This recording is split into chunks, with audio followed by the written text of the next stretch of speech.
2026 കേരള നിയമസഭാ തെരഞ്ഞെടുപ്പിന്റെ പടിവാതിൽക്കൽ നിൽക്കെ മുന്നണികളെല്ലാം സ്ഥാനാർത്ഥി നിർണയത്തിന്റെ അവസാന ഘട്ടത്തിലാണ്. മുന്നണികൾക്കകത്തെ പടലപ്പിണക്കങ്ങളുടെയും വാർത്തകളും പുറത്തുവരുന്നുണ്ട്.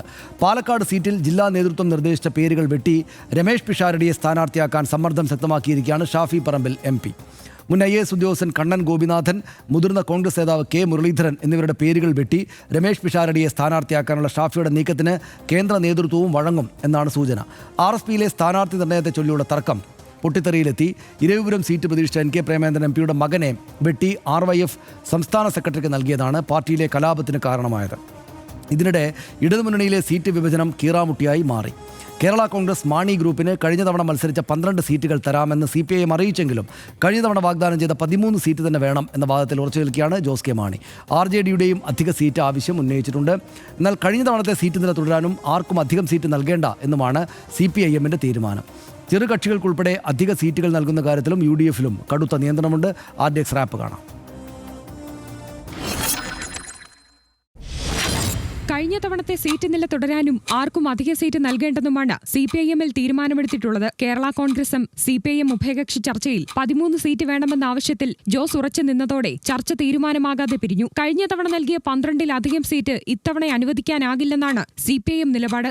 RJDയുടെ അധിക സീറ്റ് ആവശ്യവും തള്ളി. RJDക്ക് കഴിഞ്ഞ തവണ മത്സരിച്ച 3 സീറ്റ് നൽകാമെന്നാണ് CPIM ധാരണ. തദ്ദേശ തെരഞ്ഞെടുപ്പിൽ തിരിച്ചടി നേരിട്ടപ്പോഴും മുന്നണിയിൽ ഏറ്റവും അധികം സീറ്റ് ലഭിച്ച 4ാമത്തെ കക്ഷിയായി RJD മാറിയത് നേതാക്കൾ ചൂണ്ടിക്കാട്ടിയിരുന്നു. ഇതിനിടെ നിയമസഭാ തെരഞ്ഞെടുപ്പിനുള്ള വിജ്ഞാപനം വരുന്നതിനു മുൻപേ സ്ഥാനാർത്ഥികളെ പ്രഖ്യാപിക്കാനൊരുങ്ങുകയാണ് കോൺഗ്രസ് നേതൃത്വം. 50 സീറ്റുകളിലെ സ്ഥാനാർത്ഥി പട്ടികയാണ് KPCC നേതൃത്വം സ്ക്രീനിംഗ് കമ്മിറ്റിക്ക് സമർപ്പിച്ചത്. ഇതിൽ 40 സീറ്റുകളിലെ പേരുകൾക്ക് അംഗീകാരം ലഭിച്ചു. പാലക്കാട് മണ്ഡലത്തിൽ കണ്ണൻ ഗോപിനാഥൻ, K മുരളീധരൻ എന്നിവരുടെ പേരുകളാണ് ജില്ലാ നേതൃത്വം നൽകിയിരുന്നത്. എന്നാൽ നടനും സംവിധായകനുമായ രമേശ് പിഷാരടിയെ മത്സരിപ്പിക്കണമെന്നാണ് ഷാഫി പറമ്പിൽ MPയുടെ നിലപാട്. ഷാഫിയുടെ ആവശ്യത്തോട് കേന്ദ്ര നേതൃത്വം വഴങ്ങാനാണ് സാധ്യത. RDX rap news Malayalam.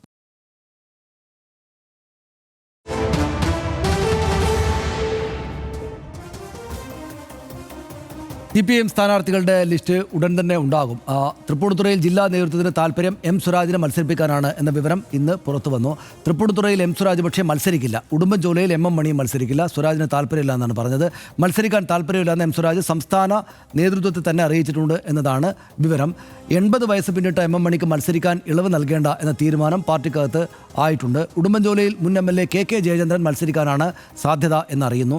Vypin MLA KN Unnikrishnan തൃപ്പൂണിത്തുറയിൽ മത്സരിക്കും എന്നതാണ് നമ്മൾ അറിയുന്നത്.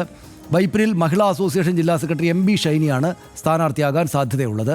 ജില്ലാ കമ്മിറ്റികൾ നൽകിയ പട്ടിക CPIM സംസ്ഥാന സെക്രട്ടേറിയറ്റ് തിരുത്തുകയും പുനരാലോചിക്കുകയും ചെയ്യുകയാണ്. CPIയിലെ 4 മന്ത്രിമാരും നിയമസഭാ തെരഞ്ഞെടുപ്പിൽ മത്സരിക്കും എന്ന വിവരവും ഇന്ന് ആ പാർട്ടിയിൽ നിന്ന് പുറത്തു വന്നു.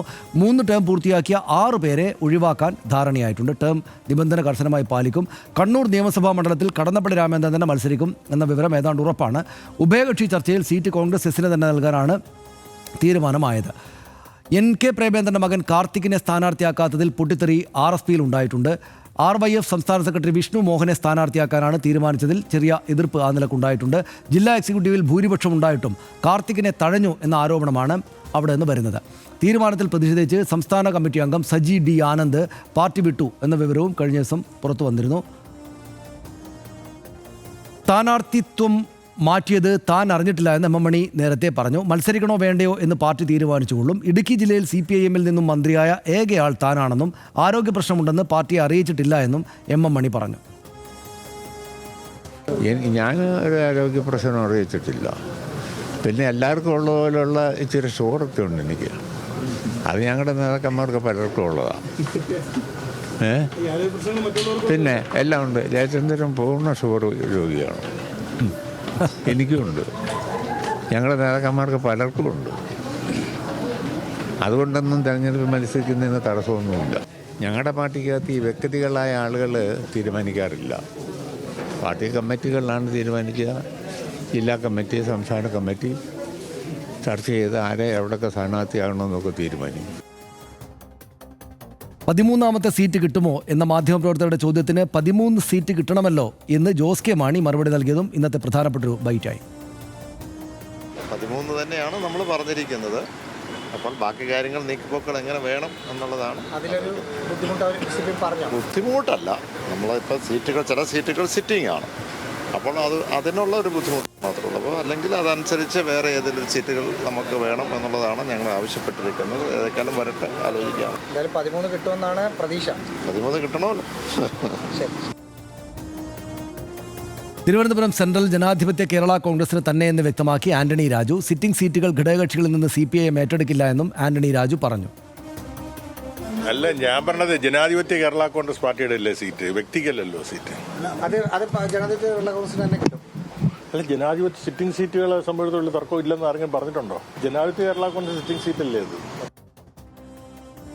പാലക്കാട് സ്ഥാനാർത്ഥിയാകുമെന്ന അഭ്യൂഹം തുടരുന്നതിനിടെ പുതുപ്പള്ളിയിലെ ഉമ്മൻചാണ്ടിയുടെ കല്ലറ ഇന്ന് രമേശ് പിഷാരടി സന്ദർശിച്ചു. കോൺഗ്രസ് സമീപിച്ചാൽ പാലക്കാട് സ്ഥാനാർത്ഥിയാകുമെന്ന് രമേശ് പിഷാരടി പറഞ്ഞു. സ്ഥാനാർത്ഥി നിർണയവുമായി ബന്ധപ്പെട്ട് ഇതുവരെ ചർച്ചകൾ ഉണ്ടായിട്ടില്ല. പാലക്കാട് താൻ ജനിച്ച നാടാണ്. 10 വർഷം കേന്ദ്രത്തിലും കേരളത്തിലും അധികാരത്തിലില്ലാതിരുന്നപ്പോഴും കോൺഗ്രസ് ആണെന്ന് പറഞ്ഞു നിന്നതുകൊണ്ടാകാം പരിഗണനയെന്നും രമേശ് പിഷാരടി ഇന്ന് പറഞ്ഞു. ഈ നിമിഷം വരെ ഔദ്യോഗികമായിട്ട് പാർട്ടിയുടെ നേതൃത്വത്തിൽ നിന്നും ആരെങ്കിലും അങ്ങനൊരു വിഷയം എന്നോട് സംസാരിക്കുകയോ ഞാൻ തിരിച്ച് സംസാരിക്കുകയോ ഉണ്ടായിട്ടില്ല. കേന്ദ്രവും കേരളവും 10 വർഷം നമുക്ക് ഭരണമില്ലാതൊരു സമയത്ത് ഞാനൊരു കോൺഗ്രസ്സുകാരനാണ് എന്ന് തുറന്നു പറയാൻ കാണിക്കുന്ന എൻ്റെ നിലപാടിനോട് കാണിക്കുന്നൊരു സ്നേഹമായിട്ടായിരിക്കും ആ പേരങ്ങനെ വരുന്നത്. നേതൃത്വം അത് ആവശ്യപ്പെട്ടാലും ഇല്ലെങ്കിലും എനിക്ക് പരാതികളില്ല. ഇതാണ് ഇന്നിപ്പോൾ ഒരുപാട് വാർത്തകളുണ്ട്. LDF-നകത്തു നിന്നും UDF-നകത്തും ഇനിയുള്ള ദിവസങ്ങളിലെല്ലാം ഈ ചർച്ചകൾ തുടരും. എന്താ ഹർഷൻ മൊത്തം തോന്നുന്നത്? പിഷാരടി പറഞ്ഞ് അവസാനിപ്പിച്ചുകൊണ്ട് പിഷാരടിയിൽ നിന്ന് തുടങ്ങാമെന്നാണ് എനിക്ക് തോന്നുന്നത്. ഇത് പാലക്കാട് പിഷാരടി വന്നേക്കും എന്നുള്ളത് നേരത്തെ മുതലുള്ള ഒരു സൂചനയായിരുന്നു. അതിനുവേണ്ടിയുള്ള ശ്രമങ്ങൾ നടക്കുന്നുണ്ടായിരുന്നു. പിഷാരടിയോട് പാലക്കാട് കേന്ദ്രീകരിച്ച് നിൽക്കാനുള്ള നിർദ്ദേശം കോൺഗ്രസിൽ ഒരു വിഭാഗത്തിൻ്റെ ഭാഗത്തു നിന്ന് അത് ഉണ്ടായിട്ടുമുണ്ട്.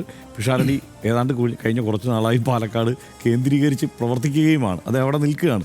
അവിടുത്തെ പരിപാടികളിലൊക്കെ പങ്കെടുക്കുന്നുണ്ട്, ക്ഷേത്ര പരിപാടികളിൽ പങ്കെടുക്കുന്നുണ്ട്. അങ്ങനെ ഒരു പാലക്കാട്ടുകാരനായി വീണ്ടും മാറാനുള്ള പരിപാടികൾ ഏതാണ്ട് സജീവമാക്കിയിരുന്നു. അപ്പോൾ പിഷാരടി പാലക്കാട് മണ്ഡലത്തിൽ തരക്കേടില്ലാത്ത ചോയ്സാണെന്നാണ് എൻ്റെ നിലപാട് കോൺഗ്രസിനെ സംബന്ധിച്ചിടത്തോളം. പിന്നെ ആ മണ്ഡലത്തിൻ്റെ പൾസ് അറിയാവുന്ന ആളാണ് ഷാഫി പറമ്പിൽ. അക്കാര്യത്തിൽ സംശയമൊന്നുമില്ല. ഷാഫി പറമ്പിൽ അതായത് ഷാഫി പറമ്പിലിന് അനുകൂലമായ സമവാക്യങ്ങൾ ഇല്ലാത്ത ഒരു മണ്ഡലത്തിൽ വിജയിച്ചു വന്നയാളാണ് ഷാഫി പറമ്പിൽ. ആ മണ്ഡലത്തെ ഏറ്റവും നന്നായി അറിയാവുന്ന ആളുകളിൽ ഒരാളാണ് ഷാഫി പറമ്പിൽ. അതിനനുസരിച്ചുള്ള ഒരു നിർദ്ദേശം അദ്ദേഹത്തിൻ്റെ ഭാഗത്തു നിന്ന് പിഷാരടിക്ക് അനുകൂലമായി ഉണ്ടായിട്ടുണ്ടെങ്കിൽ പിഷാരടി അവിടെ നിന്ന് ജയിച്ചു വരും എന്നുള്ളത് നമുക്ക് കണക്കാക്കാം. പക്ഷേ അവിടെയുള്ള ഒരു പ്രശ്നം, ഷാഫി പറമ്പിലിൻ്റെ നിർദ്ദേശപ്രകാരം, ഷാഫി പറമ്പിലിൻ്റെ ആഗ്രഹപ്രകാരം ഇവിടെ മത്സരിച്ച ആളാണ് രാഹുൽ മാങ്കൂട്ടത്തിൽ. രാഹുൽ മാങ്കൂട്ടത്തിലും ഷാഫി പറമ്പിലും VK ശ്രീകണ്ഠനും ഒക്കെ ഒറ്റ അച്ചുതണ്ടായി അവിടെ നിൽക്കുന്ന സാഹചര്യമാണ് ഉണ്ടായിരുന്നത്.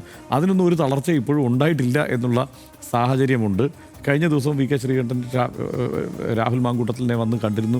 അതേക്കുറിച്ചൊരു പ്രബന്ധമൊക്കെ തയ്യാറാക്കി അവതരിപ്പിച്ചിരുന്നു, കണ്ടതിൻ്റെ കാര്യകാരണങ്ങളെക്കുറിച്ചൊക്കെ. എന്തായാലും ആ സംവിധാനം ആ മട്ടിൽ തന്നെയാണ് നിലനിൽക്കുന്നത്. അതുകൊണ്ട് ഷാഫി ആണോ ആ കാര്യത്തിൽ ഒരു തീരുമാനം എടുക്കേണ്ടത്? കോൺഗ്രസ് ആലോചിച്ച് തീരുമാനിക്കേണ്ടതാണ്. ഷാഫി മുതിർന്ന നേതാവാണ്, കോൺഗ്രസിലെ പ്രധാനപ്പെട്ട നേതാവാണ്. ഒരു കാര്യം ഉറപ്പിച്ച് പറയാം, ഷാഫിക്കാണ് ആ മണ്ഡലത്തെക്കുറിച്ച് നന്നായി അറിയാവുന്നത്. അതിനനുസരിച്ച് വന്നത് തീരുമാനമായിരിക്കും. പിന്നെ രമേശ് പിഷാരടിയുടെ കാര്യം എടുത്താൽ, രമേശ് പിഷാരടിയെ എല്ലാവർക്കും അറിയാം. അതാണ് ഒന്നാമത്തെ അനുകൂല ഘടകം. പിന്നെ പാലക്കാട്ടുകാരനാണ് എന്ന് അദ്ദേഹം പറയുന്നു. അങ്ങനെ പാലക്കാട്ടുകാരനാണ് എന്നുള്ള ആനുകൂല്യവും രമേശ് പിഷാരടിയെ എല്ലാവർക്കും അറിയാമെന്നുള്ള കാര്യവും മാത്രമല്ല, രമേശ് പിഷാരടി കൃത്യമായി രാഷ്ട്രീയ നിലപാടുകൾ പറയാൻ കെൽപ്പുള്ള ഒരാൾ കൂടിയാണ്, അതിനുള്ള കപ്പാസിറ്റിയുള്ള ഒരാൾ കൂടിയാണ്. അതുകൊണ്ട് ഇത് വരട്ടെ എന്നുള്ളതാണ് കോൺഗ്രസ് ആഗ്രഹിക്കുന്നതെങ്കിൽ അങ്ങനെ തന്നെ സംഭവിക്കട്ടെ. അപ്പുറത്ത് ശോഭാ സുരേന്ദ്രൻ്റെ പേരാണ് പ്രധാനമായും പറഞ്ഞ് കേൾക്കുന്നത്. പ്രാദേശികമായ പേരുകളുമുണ്ട്. ശോഭാ സുരേന്ദ്രനാണെങ്കിൽ നല്ല ഫൈറ്റായിരിക്കും അവിടെ സംഭവിക്കുക എന്നുള്ള കാര്യത്തിൽ സംശയമില്ല. സരിൻ തന്നെ ആയിരിക്കും ഇടതുമുന്നണിയിൽ നിന്ന് വരുന്നത് എന്നുള്ള മട്ടിൽ പാലക്കാട് നിന്ന് പോയ പേരുകാരനായി സരിൻ അവിടെയുണ്ട്. പക്ഷേ അവിടെ മറ്റ് പരിഗണന സെക്രട്ടേറിയറ്റിലോ സംസ്ഥാന നേതൃത്വത്തിൽ നിന്നോ ഉണ്ടാകുമോ എന്നുള്ളത് കാത്തിരുന്ന് കാണണം. എന്തായാലും ആ പേര് കൂടി ഉള്ളതുകൊണ്ട് നമ്മൾ കഴിഞ്ഞ തവണ കണ്ട മട്ടിൽ തന്നെയുള്ള നല്ല കൊടുമ്പിരി കൊണ്ട ഒരു മത്സരം നമുക്കവിടെ കാണാം. ഇനി ബാക്കി കാര്യത്തിലേക്ക് വന്നാൽ, ഇപ്പോൾ CPIM-ൻ്റെ ആലോചനകളിലേക്കും ഒക്കെ വന്നാൽ പ്രധാനമായും അതിൽ കണ്ട 2 കാര്യങ്ങളാണ്. ഒന്ന് CPI-യുടെ 3 ടേം പൂർത്തിയാക്കിയ 4 പേർക്ക് ഇത്തവണ സീറ്റില്ല എന്നുള്ള വാർത്തയാണ് ഇന്ന് പ്രധാനമായും കണ്ടത്. ഒന്ന്, അതിൽ അങ്ങനെ 4 ടേം പൂർത്തിയാക്കിയ 4 പേർക്ക് സീറ്റില്ല എന്ന് CPI തീരുമാനിച്ചതാണ്. അതിനകത്ത് ഇപ്പം 2 ടേം എന്നുള്ളത്, 3 ടേം എന്നുള്ളത് പൂർത്തിയാക്കിയവർ, 2 ടേം എന്നുള്ളത് ഒരുപക്ഷെ ആ കാര്യത്തിൽ ഇളവ് കൊടുക്കുകയും ചെയ്തേക്കും. കാരണം അങ്ങനെ 2 ടേമിൽ കടുംപിടുത്തം പിടിക്കേണ്ടതില്ല എന്നുള്ള നിലപാട് അവർ സ്വീകരിച്ചു. പക്ഷേ എനിക്ക് പറയാനുള്ളത്, ഇപ്പം 3 ടേം പൂർത്തിയാക്കിയാലും തുടർഭരണമാണ് ലക്ഷ്യമിടുന്നതെങ്കിൽ ഏറ്റവും പ്രധാനപ്പെട്ട പ്രത്യേകതയായി എല്ലാ വിശകലനങ്ങളിലും വരുന്ന ഒരു കാര്യം എന്താ സനീഷേ, അത് ഇത്തവണ MLA-മാരെല്ലാം മണ്ഡലം നോക്കുന്നവരാണ് എന്നുള്ളതാണ്. മണ്ഡലം നോക്കുന്ന MLA-മാരും മണ്ഡലവുമായി ഏറ്റവും അടുത്ത ബന്ധമുള്ളവരും MLA-മാരായി മാറുന്ന ഒരു സ്ഥിതി ഉണ്ടെങ്കിൽ അടുത്ത ഭരണം മാത്രമാണ് ലക്ഷ്യം, വിജയം മാത്രമാണ് ലക്ഷ്യമെങ്കിൽ ആ MLA-മാർ തന്നെ അവിടെ മത്സരിക്കുന്നതായിരിക്കും ഒരു കണക്കിന് നല്ലത്. പക്ഷേ അതൊരു കോൺഗ്രസ് രീതിയാണ്. ഒരു മണ്ഡലം ഒരാൾ ജയിച്ചാൽ പിന്നെ ജയിച്ച ആൾക്ക് വേറൊരു മാറ്റമില്ല, ജയിക്കുന്ന അത്രയും കാലം അയാൾ തുടരട്ടെ എന്നുള്ള രീതി അത് കോൺഗ്രസിൻ്റെയും ഒരു വലതു രീതി ആയതുകൊണ്ട് ആ മട്ടിൽ തുടരുമോ എന്നുള്ള കാര്യത്തിൽ സംശയമാണ്. പിന്നെ ഈ 2 വർഷം എന്നുള്ള കടുപിടുത്തം CPM മാറ്റുന്നു. കുറേ പേർക്ക് മത്സരിക്കാവുന്ന സാഹചര്യം ഉണ്ടാകുന്നുണ്ട്. ഈ ഇടുക്കിയിൽ നിന്ന് പോയിട്ടുള്ള പേരിൽ പ്രഥമ ഗണനീയൻ ഇദ്ദേഹം തന്നെയാണ്, MM മണി തന്നെയാണ്, ഉടുമ്പൻചോല മണ്ഡലത്തിൽ നിന്ന്. അദ്ദേഹം ആ മണ്ഡലത്തിൽ വിജയിച്ചു വരുമ്പോൾ ആദ്യത്തെ തവണ മത്സരിക്കുമ്പോൾ 2000 വോട്ടിന് താഴെ വോട്ടുകൾക്കാണ് അദ്ദേഹം ജയിക്കുന്നത്. രണ്ടാമത് 38,000 വോട്ടുകൾക്കാണ് ജയിക്കുന്നത്. അദ്ദേഹത്തിൻ്റെ ജനപ്രിയത, അദ്ദേഹത്തിൻ്റെ മണ്ഡലത്തിലെ ഇടപെടൽ, അദ്ദേഹം ഒരു MLA എന്ന നിലയിൽ അദ്ദേഹം ചെയ്തു തീർത്ത കാര്യങ്ങൾ, ഇതൊക്കെ വളരെ നിർണായകമാണ്. അതുകൊണ്ട് തന്നെ ഇത്തവണ അദ്ദേഹത്തിൻ്റെ പ്രായപരിധി കഴിഞ്ഞതുകൊണ്ടാണ് അദ്ദേഹത്തെ പാർട്ടി ചുമതലകളിൽ നിന്ന് ഒഴിവാക്കിയിരിക്കുന്നത്. അപ്പോൾ അങ്ങനെയുള്ള ഒരാളെ തെരഞ്ഞെടുപ്പിൽ മത്സരിപ്പിക്കുക എന്നുള്ളതിന് CPM-നകത്തൊരു ഒരു പ്രശ്നമുണ്ട്. ആ പ്രശ്നം വേറൊന്നുമല്ല. അങ്ങനെയാണെങ്കിൽ അങ്ങനെയുള്ള ആരെയൊക്കെ മത്സരിപ്പിക്കേണ്ടി വരും എന്നുള്ളത്. ഇപ്പോൾ G. സുധാകരനെ അദ്ദേഹം മത്സരിക്കാൻ തൽപരനാണെന്ന് തന്നെയാണ് ഞാൻ മനസ്സിലാക്കുന്നത്. അപ്പോൾ അദ്ദേഹത്തിൻ്റെ പേര് ഉയർന്നു വരും, ഇതുപോലെ പല പേരുകളും ഉയർന്നു വരും. ആ പേരുകൾക്കെല്ലാം പരിഗണന കൊടുക്കേണ്ടി വരും എന്നുള്ള ഒരു ആലോചന മാത്രമായിരിക്കാം ഒരുപക്ഷെ KK ജയചന്ദ്രൻ എന്നുള്ള പേരിലേക്ക് കൂടി എത്തിക്കുന്നത്. KK ജയചന്ദ്രൻ്റെ കാര്യം എടുത്താലും ഇവിടെ 3 ടൈമിൽ മത്സരിച്ച് വന്നയാളാണ്. ഈ രണ്ടുപേരുമാണ് ഇന്ന് ലെഫ്റ്റിൽ നിന്ന് വാർത്തയിൽ നിറഞ്ഞ ഏറ്റവും പ്രധാനപ്പെട്ട 2 ലീഡേഴ്സ്. കാരണം CPM-ൻ്റെ സംസ്ഥാന സെക്രട്ടേറിയറ്റ് മെമ്പറാണ് അദ്ദേഹം, CPM-ൻ്റെ സംസ്ഥാന സെക്രട്ടേറിയറ്റ് മെമ്പറും മുൻ മന്ത്രിയുമായിരുന്നു MM മണി. അപ്പോൾ ഈ 2 പേരുകളിൽ ഒരു പേര് തിരഞ്ഞെടുക്കുക എന്നുള്ളതിനെ അത്ര സങ്കീർണമായ ഒരു വിഷയമായി നമ്മൾ കണക്കാക്കേണ്ടതില്ല എന്നാണ് എനിക്ക് ആ കാര്യത്തിലും തോന്നുന്നത്. കോൺഗ്രസിനുള്ളിൽ നിന്ന് വരുന്ന മറ്റ് ആലോചനകളുടെ കാര്യത്തിൽ എടുത്തു കഴിഞ്ഞാൽ ഇപ്പോൾ അവരുടെ പട്ടിക ഏതാണ്ട് 40 പേരുടെ ലിസ്റ്റ് അംഗീകരിക്കുന്നു AICC എന്നുള്ള ഒരു സ്ഥിതിയുണ്ട്. അതിൽ പ്രധാനമായും ഈ നിലവിലുള്ള സിറ്റിംഗ് MLA-മാരിൽ ആകെ 2 പേർക്കൊഴികെ ബാക്കി മുഴുവൻ പേർക്കും സീറ്റ് അനുവദിക്കുക എന്നുള്ളതാണ് തീരുമാനമുണ്ടായിരിക്കുന്നത്. അപ്പോൾ അതിനകത്ത് വലിയ മാറ്റമില്ല. അവരും വിജയം തന്നെയാണ് ലക്ഷ്യമിടുന്നത്. പക്ഷേ CPM-ൽ നിന്ന് വന്ന ചില വാർത്തകളുണ്ടല്ലോ, അതായത് സ്ഥിരീകരിക്കപ്പെടാത്ത ചില വിഷയങ്ങളും വാർത്തകൾ, അതിപ്പോൾ ചില പത്രവാർത്തകളും ഒക്കെ ആയി വരികയും ആ നാട്ടിൽ ചർച്ച ചെയ്യപ്പെടുകയും ചെയ്ത ചില സംഗതികളുണ്ട്. ഇപ്പോൾ ശൈല ടീച്ചറിന് സീറ്റുണ്ടോ എന്നുള്ളതൊരു പ്രധാനപ്പെട്ട ചോദ്യം. ഷംസീർ തലശ്ശേരിയിൽ മത്സരിക്കുമോ എന്നുള്ള ചോദ്യം. അത്തരം അനാവശ്യ ചോദ്യങ്ങൾ ഈ ആവർത്തിച്ച് ഉയരാൻ, ഈ തെരഞ്ഞെടുപ്പ് കാലത്ത് ഉയരാൻ തക്കവണ്ണമുള്ളൊരു തീരുമാനത്തിലേക്ക് CPM കടക്കുമോ എന്ന് എനിക്ക് സംശയമാണ്. കാരണം ഈ 3ാം ടേമിനുള്ള സാധ്യതയാരായുന്ന പാർട്ടി അനാവശ്യമായ ചർച്ചകൾക്ക് പഴുതിടുന്ന തരത്തിലേക്ക് ആലോചന കൊണ്ടുപോയാൽ അബദ്ധം എന്നേ നമുക്ക് പറയാനുള്ളൂ. അല്ലാതെ ആ നിലയ്ക്കാണോ ആലോചന പുരോഗമിക്കുക എന്ന് കാത്തിരുന്ന് കാണും. ശരി, ഇപ്പോൾ ഒരുപാട് വിഷയങ്ങളുണ്ട്. അതുപോലെ തന്നെ ഞാനതുകൊണ്ട് എല്ലാത്തിലേക്കും ഇനിയും നമുക്ക് ഒരുപാട് കാര്യങ്ങൾ പറയാനുണ്ട്, കൺഫ്യൂഷൻ വരും. അപ്പോൾ അതുകൊണ്ട് എല്ലാത്തിലും ഞാൻ പോകുന്നില്ല. ഈ പിഷാരയുടെ കാര്യത്തിൽ അദ്ദേഹം പറഞ്ഞൊരു കാര്യമുണ്ടല്ലോ, അതായത് എനിക്ക് ക്ലിക്ക് ചെയ്തു. അതായത് കേന്ദ്രത്തിലും കേരളത്തിലും അധികാരമില്ലാതിരുന്ന 10 കൊല്ലക്കാലം ഞാൻ കോൺഗ്രസ്സുകാരനാണ് എന്ന് പറഞ്ഞതുകൊണ്ട്, എന്നോടുള്ള സ്നേഹം കൊണ്ടാണ് ഈ കാര്യം പറഞ്ഞതെന്നത് വളരെ കൊള്ളാവുന്നൊരു സെൻറ്റൻസ് ആയിട്ട് എനിക്ക് തോന്നി. കാരണം വസ്തുതയാണത്.